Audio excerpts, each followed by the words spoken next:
Just like with Mr. Rich, I told him I didn't remember whether we were together around the time of September, which was around his birthday time. Mr. Matthews, the same thing. The only difference with this is Mr. Rich knew about him. And the drama rolls on. Now it's Ms. Holman trying to pin the child on Mr. Drumgold. But hold up, there are 3 men in the mix, and Mr. Drumgold, being first in line, is making it clear. He's not about to raise another man's child. Meanwhile, Mr. Rich is already fired up, and honestly, who can blame him? If this keeps up, let's just hope Mr. Matthews, the third guy, doesn't lose his cool too. This love triangle, or square, is one spark away from total chaos. When did the sexual relationship start? I can't recall. I just know that it's a possibility that I could be the baby's father.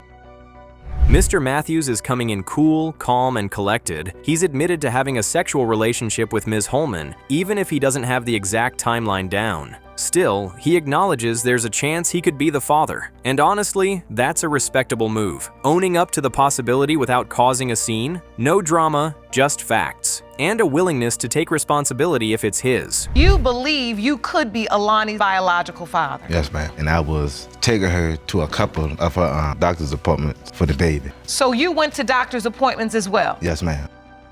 With all this open affection and honesty, it's clear Mr. Matthews still has strong feelings for Ms. Holman. Honestly, if it were up to emotions alone, this case would probably lean in his favor. He seems ready to have both the baby and the mother by his side. But as sweet as that sounds, only one thing can seal the deal: the DNA results. That's the final key to turning hope into reality. This ain't it. Like, us 3 ain't it. I also know she's not gonna change. But for her to simply say, for her to still tell me that I'm supposed to be the only one, and y'all wouldn't have gotten 3 of us in here, and she's still saying that, look. Mr. Drumgold is definitely not letting this slide without a fight. And honestly, it makes sense. He was with her first, so from his perspective, all this smooth talking from Mr. Matthews isn't enough to change the facts. To him, this isn't just about feelings, it's about trust. And clearly, he's not buying the happy ending just yet. In fact, he's convinced there might be even more men in the mix. Stop! Okay. Stop grasping on to this thing that she believes that Alani's your baby. What she's saying is, from the dates that everybody gave me, from what I came home with the doctor, Things have gotten so chaotic that Judge Lakes had to step in with some serious words. Mr. Drumgold is clearly not buying the story Ms. Holman is trying to sell, especially without clear dates or a solid timeline. He's angry, and rightfully so. He doesn't want guesses or assumptions. He wants the truth, both about Ms. Holman and about the child. And he's not settling for anything less. I'm trying to direct my questions to you. and I'm looking right at you and I'm listening. I want you to know I hear you and I see you and I value you. You matter. She do. We got to start changing the words you hear. This whole thing is starting to feel less like a paternity case and more like a full-blown therapy session. Ms. Holman is putting on a show. Emotions flying, drama unfolding, and all eyes on her. She's at the center of this mess, no doubt. And while she's owning up to some of her mistakes, the lack of real remorse in her body language is hard to miss. Mr. Drumgold, Mr. Matthews, Mr. Rich, whether any of them are the father or they're not, you still worth it. Know that. Time to break free, okay? And that's why we're here. That's why we don't just have this court case. Judge Lake's emotions have clearly been stirred. This case has been a wild ride from start to finish, and honestly, it's spinning a little too fast for Ms. Holman to keep up with. Understandable? Yes, but let's not forget, she put herself in the middle of this whirlwind. Now, only the DNA results can shine a clear light on all the confusion, and hopefully, the man with the truest intentions walks away with the truth. It has been determined by this court. Mr. Drumgold, you are the father. Exactly. The results are in, and just like that, Mr. Drumgold is confirmed as the father of 2-month-old Alani. Now he can step fully into his role with clarity and responsibility. As for Mr. Matthews, it's a tough pill to swallow, but he's got to accept the reality and move on. His heart was in the right place, and that'll count for something in the long run. Another whirlwind of a case brought to a close. Chaotic, emotional, but finally resolved. Your back is turned and your body language is off. If you turn and shift your focus, you see that Mr. Drumgold has very real tears of hurt because he knows what he did. Ms. Alston, you say for the past 2 years you've been living in uncertainty and confusion. You're not sure which of 3 men fathered your 2-year-old daughter, Jasmine. In yet another episode, Ms. Alston insists she doesn't want her child to grow up as she did, without a father. But how credible is that, given her involvement with multiple men and her inability to identify the child's father with certainty? In truth, she's orchestrating the very scenario she claims to oppose, raising her child without a father. Well, basically, Your Honor, I did have sex with all 3 men within a 2-week period of time, but out of the 3 men, I did have a relationship with the 2, Joe Jr. and Mr. Jones right here. So, she had affairs with 3 different men in just 2 weeks. Admitting to being a serial cheater doesn't exactly line up with the kind of future she says she wants for her daughter. She was in a relationship with Mr. Jones for 2.5 years, and yet she still chose to cheat. Now, Mr. Jones might be able to get over what she did to him, but that doesn't change the impact her choices could have on her child. How would you feel if you're not the dad? That's not how I told you. That's not how I told you. I told you that I was pregnant. I told you after the test that you may not be the father.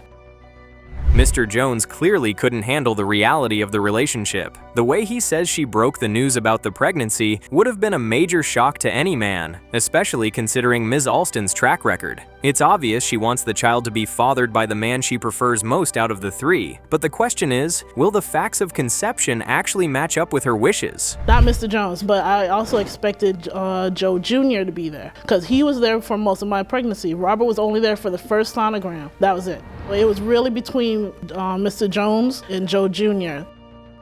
At this point, it's pretty clear she wants Joe Jr. to be the baby's father. But what about Mr. Jones? Oh, don't worry, he's still somewhere in the emotional damage zone. And not to forget the 3rd man. Yep, plot twist. It must have been pure chaos at the hospital. A real episode of Guess Who's the Daddy? Both sets of grandparents showed up thinking they were getting a grandchild. Miss Ashley, she texted me the day of, letting me know that it was happening right then, and can I bring my son there to the hospital? So for her to stand here and say she didn't know he was going to be there, that is a complete and flat out lie.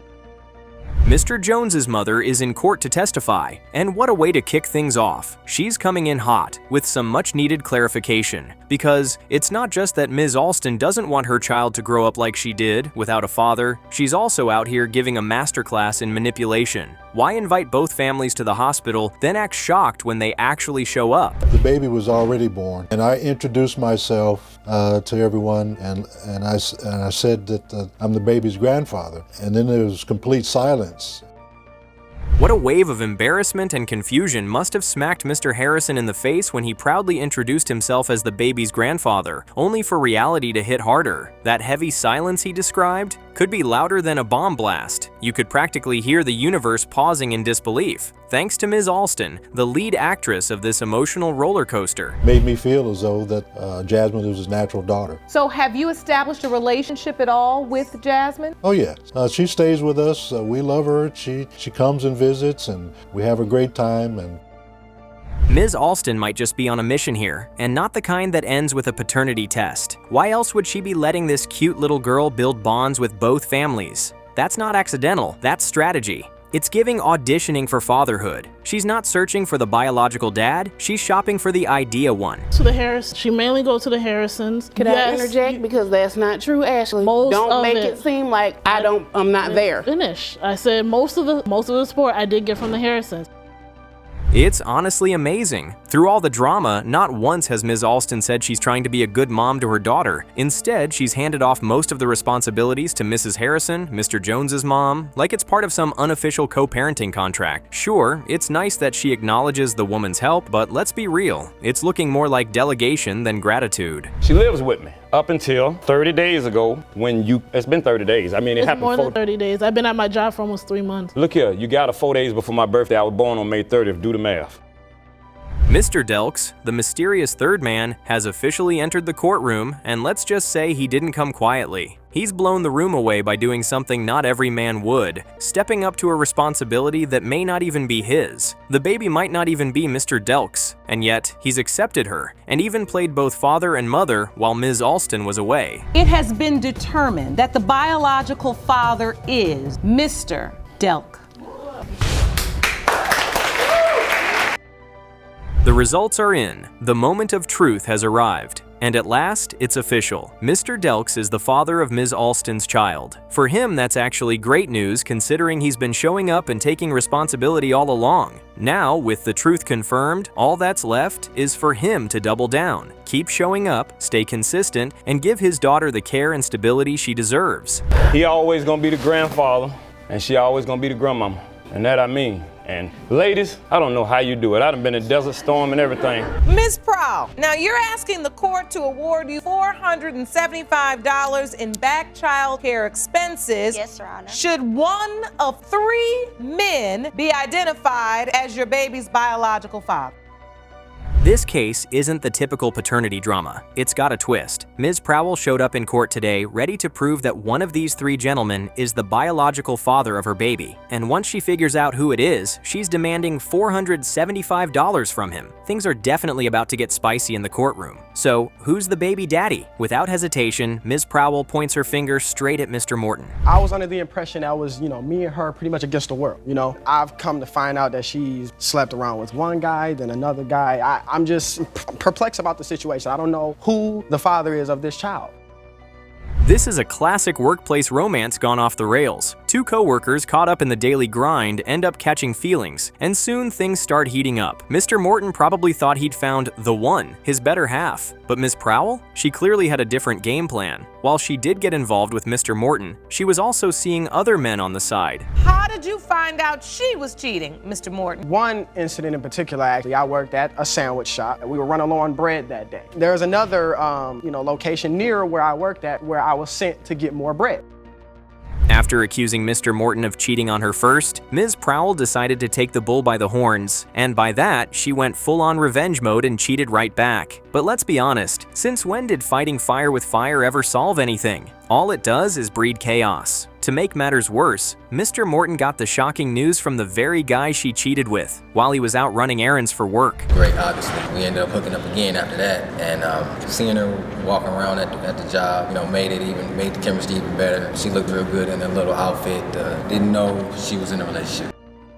Turns out Mr. Gaddis, the other guy, had no clue Ms. Prowl was already in a relationship. She kept it all under wraps, making her revenge on Mr. Morton look like a well-planned clapback. She lied to Gaddis too. He started falling for her, not knowing she was playing both sides. She even kept the pregnancy a secret. Classic Ms. Prowl. She doesn't confess, she lets the men figure it out the hard way. Mr. Laurie, we also met, and I do want to say for the record, I'm very remorseful for what I did because that was totally out of spite. That's what it was.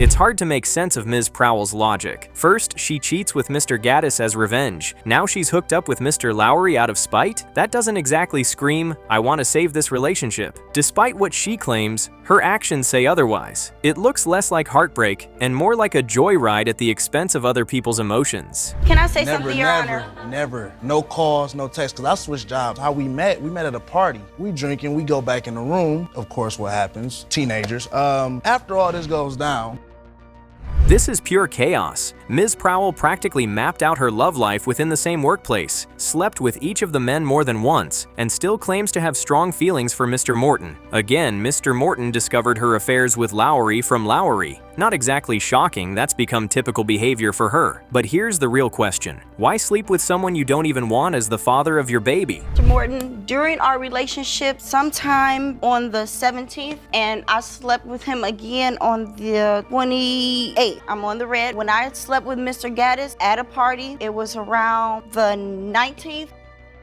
Not the calendar again. When your best proof of paternity is a marked up calendar, things are already shaky. Trying to pin down the father based on dates alone? Not exactly rock solid. According to her timeline, she was with all 3 men during her conception window. The dates were way too close. Clearly, there was a rapid shuffle between them. At this point, only the test results can cut through the confusion and reveal the real story. I have been Ethan's other parent. Taking me to my doctor. I've been to Dr. Swayman's. She was also there. She wanted labor at my house. Help me with the groceries? No. Ms. Prowell has now called in her friend, or rather her neighbor, to testify. But let's be honest, she clearly left logic at home and came to defend her girl no matter what. Meanwhile, Ms. Prowell never even told Mr. Lowry he might be the father, yet she's upset he's not helping with anything. She even brought receipts to back up her $475 claim. Hopefully, like every courtroom circus, this one wraps up with the truth finally coming out. It has been determined by this court the father is Mr. Morton. After all the back and forth, the results are finally in. And surprise, Ms. Prowell was right. Mr. Morton is the baby's father. The courtroom went quiet for a moment as the news settled in. Judge Lakes, known for disapproving of teens acting grown, still handled the chaos with grace, just like she always does. Another case closed, another situation rescued. I do apologize for, I'm guessing you did want to know. I do apologize. I do apologize to you for cheating on you. If you want to be here with me and the baby, that's fine. If not, I totally understand. Ms. Hatcher, you confessed that at the time you conceived your 2-year-old son, Josiah, you had sexual relations with 3 men. Another episode, another love triangle. Well, square in this case. Ms. Hatcher had Mr. Scott fully convinced he was the father of her 2-year-old son. The day she dropped the truth on him must have been a wild one. Hard to believe, even harder to process. Now, 2 other men are in the picture as possible fathers. For Mr. Scott, who's been living a lie all this time, it's a brutal reality check. I did have a 5.5-month fling with Mr. Scott, and I also had... No, Your Honor, that is not true. It was just sex, period. That's what a fling is! Not to me. Mr. Scott clearly has his own definition of a fling, and from the look of things, he's done. Completely checked out. He's hurting, and who could blame him? It's heartbreaking knowing Ms. Hatcher did all this despite being in a months-long relationship with him. Still, she went ahead and had one-night stands with both her ex and Mr. Blake. For Mr. Scott, this isn't just betrayal, it's a deep emotional blow. Yellow represents you, Mr. Scott. For Mr. Blake, that's represented in the blue. We're looking at the window of conception. Okay. Mr. Sneed is in green.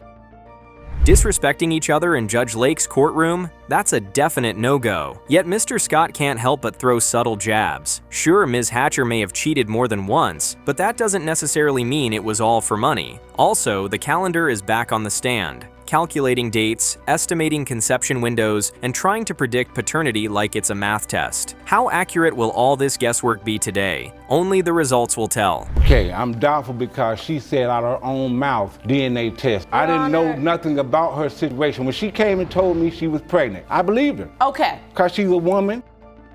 In a case like this, who do you believe? Mr. Scott insists he's been present and committed. He was at the hospital during delivery, signed the birth certificate, and even brought it as proof. But Ms. Hatcher paints a different picture, claiming he hasn't truly stepped up. 2 completely opposing stories, one child in the middle, and tensions rising fast. The courtroom heat is definitely turning up. Woman, and I said, you know what, Josiah might not be yours. Why didn't you just win? Josiah might not, When? But Josiah might not be yours. When did you do that? And he was like, oh, I could have figured that.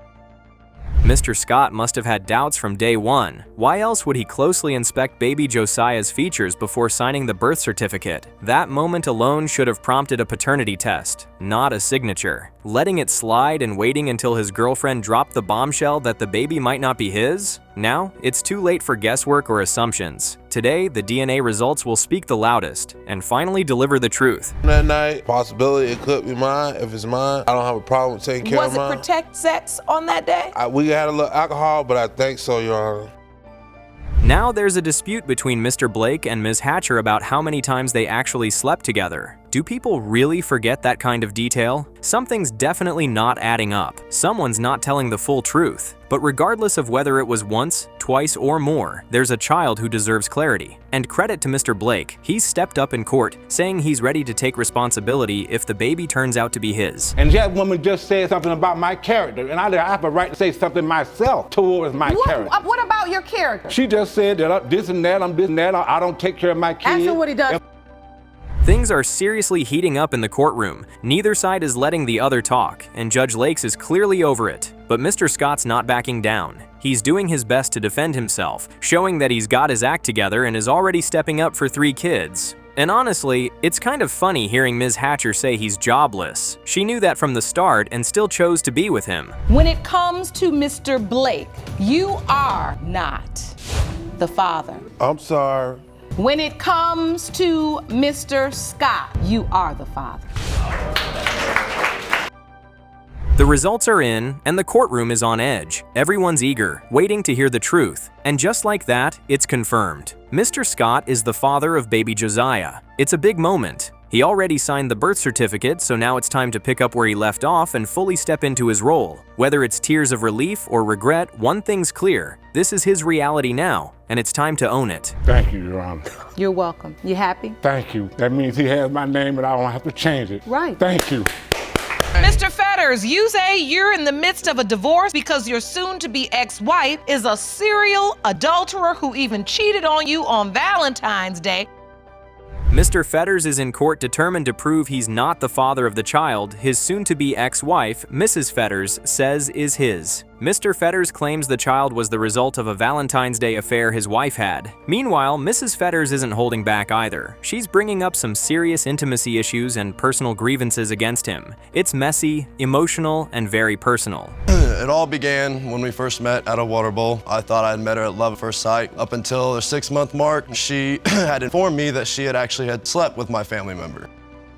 What started out as love at first sight has clearly taken a sharp left turn. For real, what kind of indecency leads someone to allegedly sleep with their partner's family member just 6 months into the relationship? That's a heavy accusation, and if it's true, it's beyond messy. But for now, it's still just an allegation. The tension is thick, and the drama isn't slowing down anytime soon. Family member and himself lack in a department, so I did not finish the duty. Nothing happened. Oh! He just thinks something happens. He has no hard facts or information, and when I do sleep with someone else, this relationship is raising all the red flags. So let's get this straight. You're saying you didn't sleep with his family member because both were lacking in the intimacy department? That you didn't finish the job? What does that even mean? Being in a relationship doesn't come with a hall pass to go testing the waters. If there's truth to these stories, it's messy, and not just emotionally. it was a good night. We came home.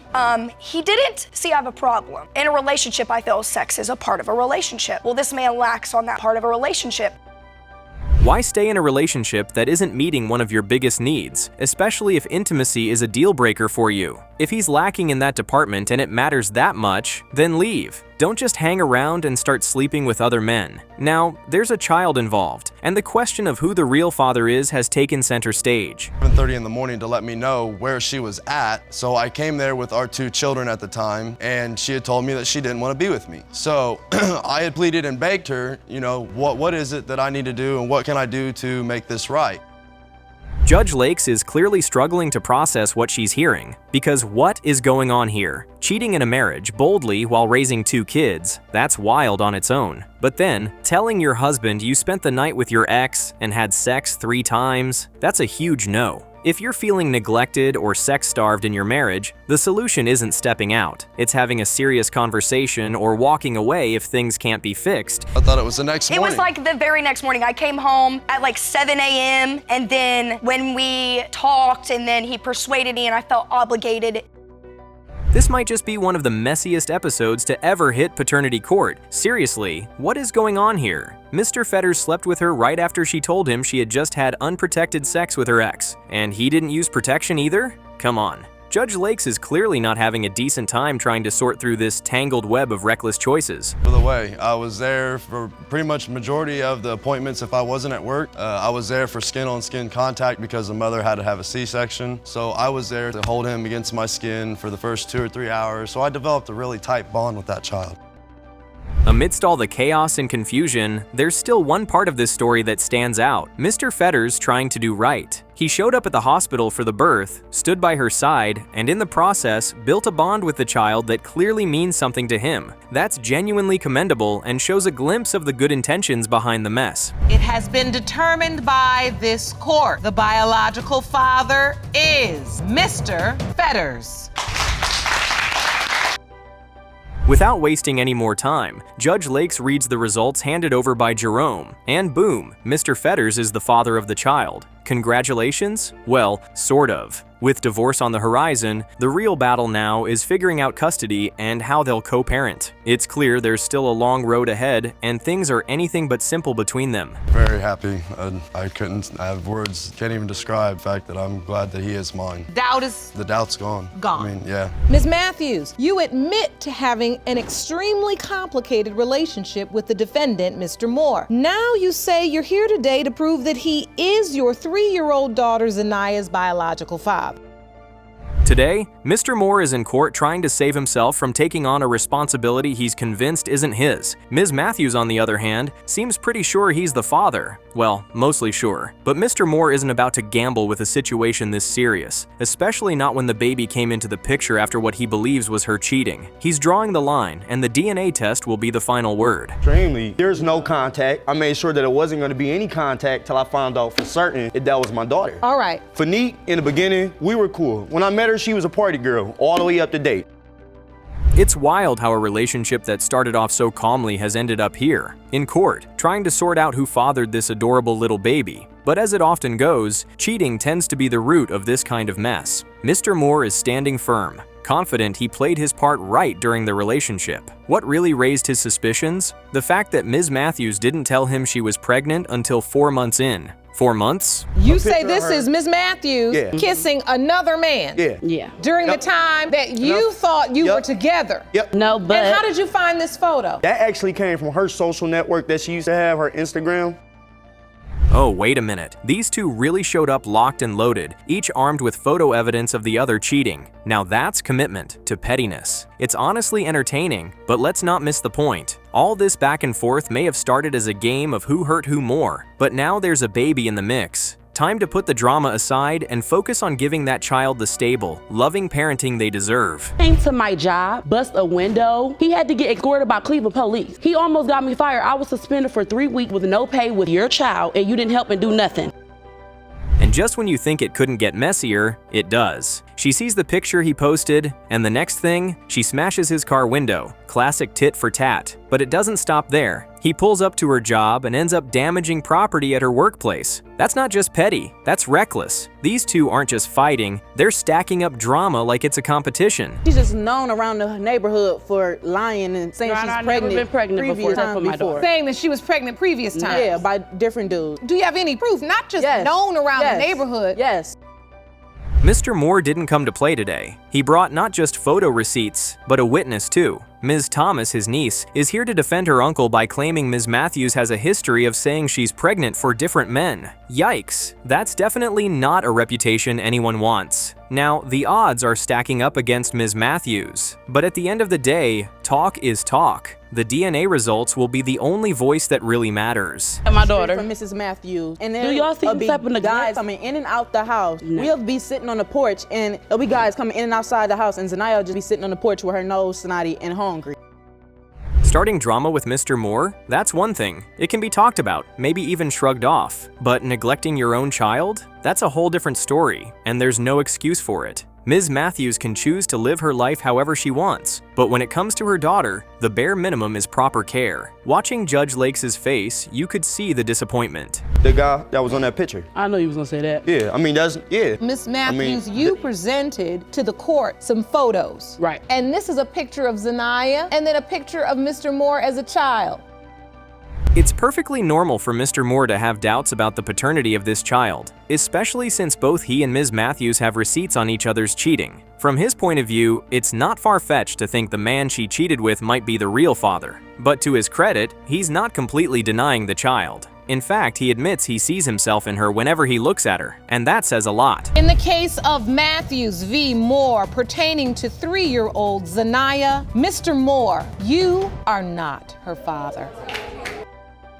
Whoa, the results are in. And just like that, boom. Mr. Moore was right all along. He's not the father. Ms. Matthews probably had a feeling too, but it seems the drama was part of the package. Well, the truth is out, the doubts are gone, and Mr. Moore is officially off the hook. Not only is he walking away free of responsibility, but he's also getting $285 for that busted car window. As for Ms. Matthews, her search for the real father continues. I'm done. It's over with. I told you. I mean, I'm not shocked. I got my whole life ahead of me. I'm done. You know what I'm saying? I wish you the best. My baby gonna be fine. I'll take care of my baby. I wish you the best.